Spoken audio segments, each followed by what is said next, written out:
जे काही असलेलं आहे त्याला भाव लागला की त्या त्या वस्तूचं तुम्हाला प्रोसेस करून गावपातळीवर विक्री करायचं किंवा बाहेर करायचं की हे ट्रेनिंग घ्या तुम्ही हे ट्रेनिंग कृषी अधिकारी सहकार्याचा असतो जिल्ह्याचा असतो त्यांना जाऊन भेटा तुमचा एक ग्रुप बनवा गावपातळीवर जेवढ्या महिला आहेत आता कुठला बिझनेस करायचा त्या बिझनेसचा तुम्ही लिस्ट करायचं तुम्हाला कुठला ट्रेनिंग घ्यायचं आहे तर तुम्ही आता ग्रुपने जावा या 2 महिन्यात जायचं नाही 10-15 महिन्याने जरा गेला त्या अधिकाऱ्यावर प्रेस पडतो की एवढ्या महिला विचारायला आल्या त्याच्यावर तुम्हाला काय अडचण आली तर आम्हाला कॉल करायचा की कुठल्या अधिकाऱ्याला काय विचारलं पाहिजे कुठला ट्रेनिंग त्यांच्याकडे आहे ही सगळी माहिती आम्ही तुम्हाला पण देऊ जर त्यावेळेस 10 ते 15 महिन्यांनी मिळून जायचं कारण ते तुमचं व्यासपीठ आहे तुमचा हक्क आहे ते तुमच्यासाठी शासन बसलेलं आहे दारोदारी शासन प्रत्येक घरोघरी शासन पोहोचत आहे तर तुम्ही हक्काने ते मागू शकता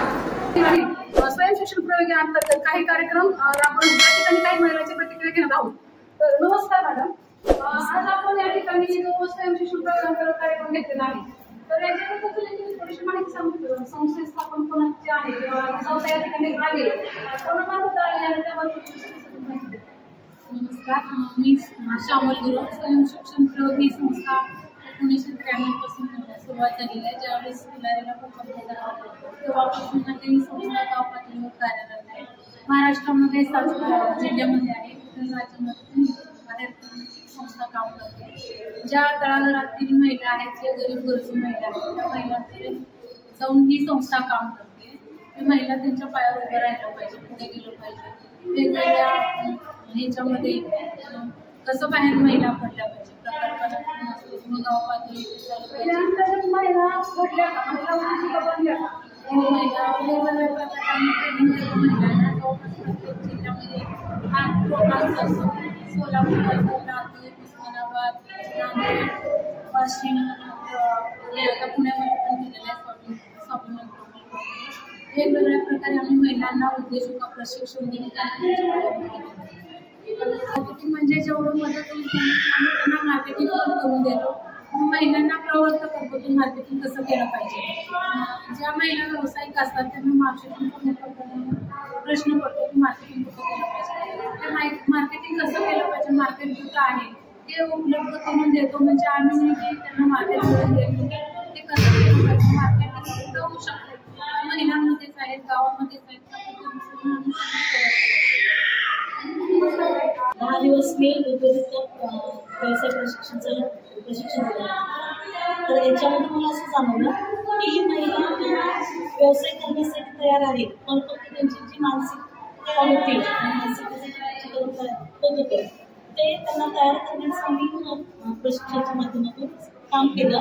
आणि या 10 दिवसामध्ये महिला बऱ्यापैकी तयार झाले व्यवसाय करण्यास. आणि ज्या व्यवसाय करत आहेत त्या व्यवसायाची त्यांची प्रगती कशी होईल या वाटचालीकडे त्यांचं आहे. सखी म्हणून काम करते. सुरुवातीला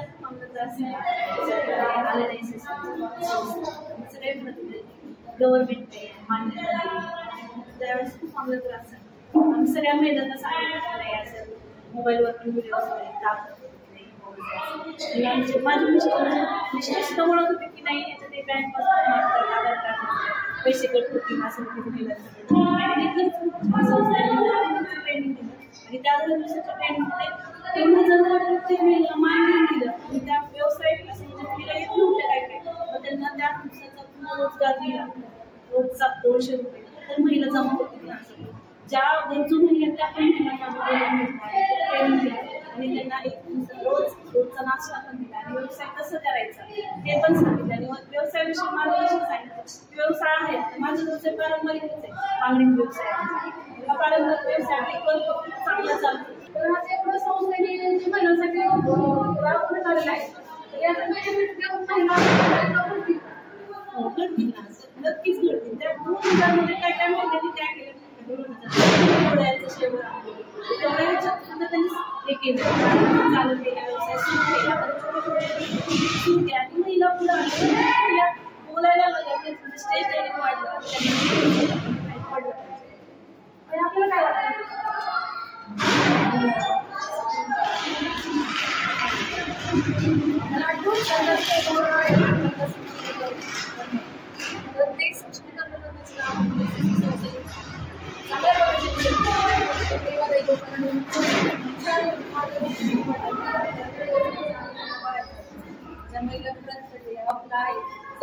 त्यांना प्रोत्साहनच मिळत नाही. अशा महिला या मी माधुरी शेलारे, मी लाकडीमध्ये राहते. मी लाकडीमध्ये वसुबाचीवाडीमध्ये ट्रेनिंग केले. आपली जे आहे त्या संस्थेच्या माध्यमातून मी 10 दिवसाचं ट्रेनिंग केलं. वसुबाचीवाडी ठिकाणी आजपर्यंत पण आता आपल्या संस्थेच्या माध्यमातून आणि जेव्हा आपलं ट्रेनिंग लागलं त्या मी जवळजवळ 55 महिला आता एकदम पद्धतीने करतोय आणि छान वाटतंय. एवढा आनंद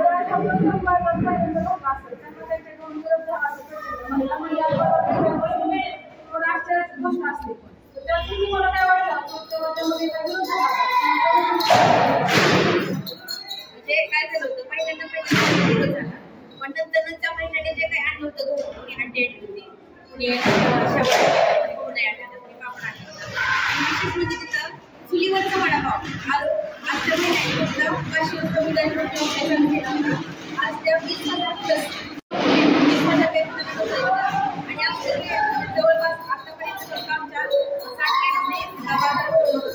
पण आता जवळपासच्या सगळ्यांमध्ये तिथं येतात आणि बाजार दुकानदार म्हणजे खूप छान पद्धतीने एक वसुबाच्या वाडीमध्ये बाजार होतात आपल्या संस्थेच्या.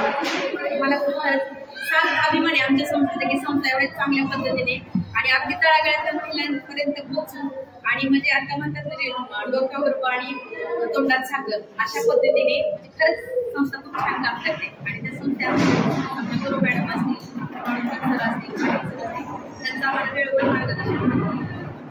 धन्यवाद.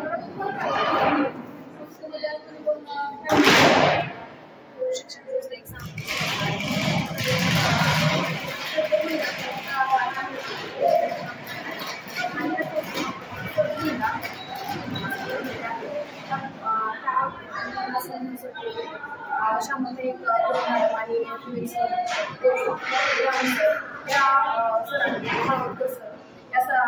स्टाफने इतकं छान मार्गदर्शन केलेलं आहे. त्यामुळे खरंच ही संस्था काम करते आहे आणि महिलांमध्ये पोहोचत आहे. त्यामुळे सर्व महिला सुद्धा आनंदित आहेत आणि कार्यक्रम राबवलेले आहेत.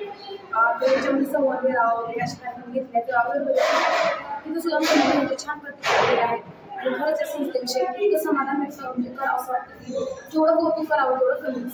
इतकी छान ही संस्था कार्यरत आहे. मॅडम मला असं विचारायचं त्यावेळेस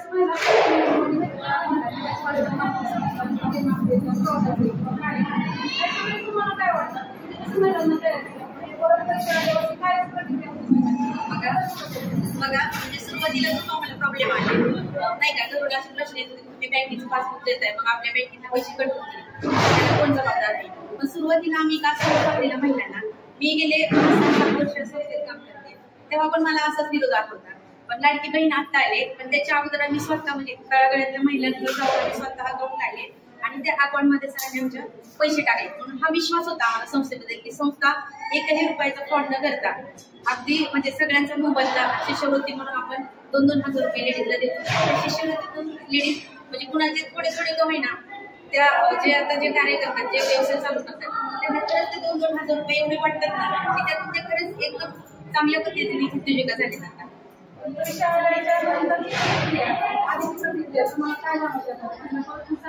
हो भरपूर आता म्हणतात मॅडम ज्या रोडलेल्या बॅचेस आहेत ना जे गाव ते म्हणतात मॅडम आमच्या इकडे पण कार्यक्रम तुम्ही राबवा खरंच त्यापासून काही हा भरपूर हो नक्कीच मिळेल.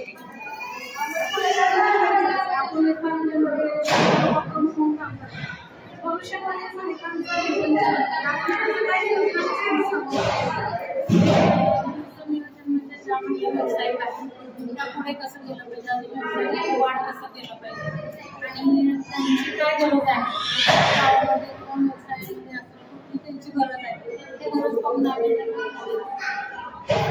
नक्कीच आज या ठिकाणी आपण पाहतोय की महिलांना व्यवसाय ट्रेनिंग देऊन संस्थेने 2,000 प्रत्येक महिलाला देऊन नाश्ता पाणी सुविधा करून दिलेली आहे. यामध्ये महिलांनी त्यांचा फायदा करून घ्यावा.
अशाच काही घडामोडी पाहण्यासाठी लोकस्तंभला लाईक, शेअर आणि सबस्क्राईब करा.